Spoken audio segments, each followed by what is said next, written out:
kjo seancë që do të mbahet pas pak minutash është farsë, është truk politik, nuk është zgjidhje, është tentim për të mbuluar dështimin. Ajo që po shohim sot është e dukshme. Kur vjen puna për të formuar institucionet e për të kryer punë, kemi zvarritje, pasiguri dhe manipulim afatesh nga lëvizja vetëvendosje.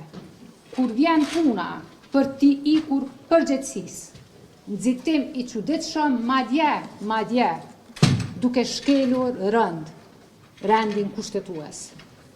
Dua të jemi qartë, PDK nuk do të jetë pjesë e një seance të paligjshme.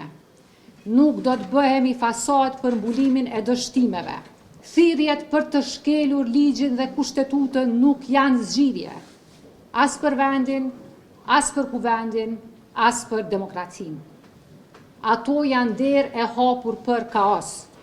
Janë precedent të rrezikshëm që dëmtojnë themelet e shtetit ligjor. PDK nuk do të bëhet pjesë e kësaj rruge.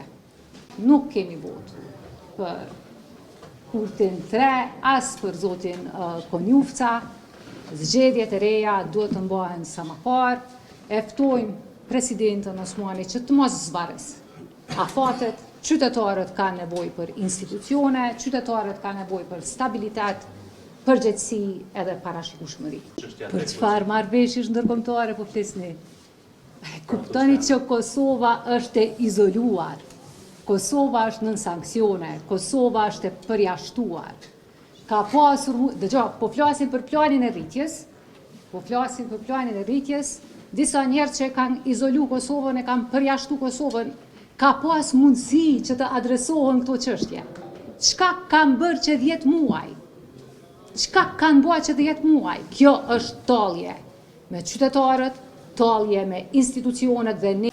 Ministri në ikje ka mundësi ligjore që të bëjë një gjë të tillë përmes rezervave shtetërore. Është vepruar edhe më herët. Çfarë po bën kjo kost politikanësh është shantazh publik.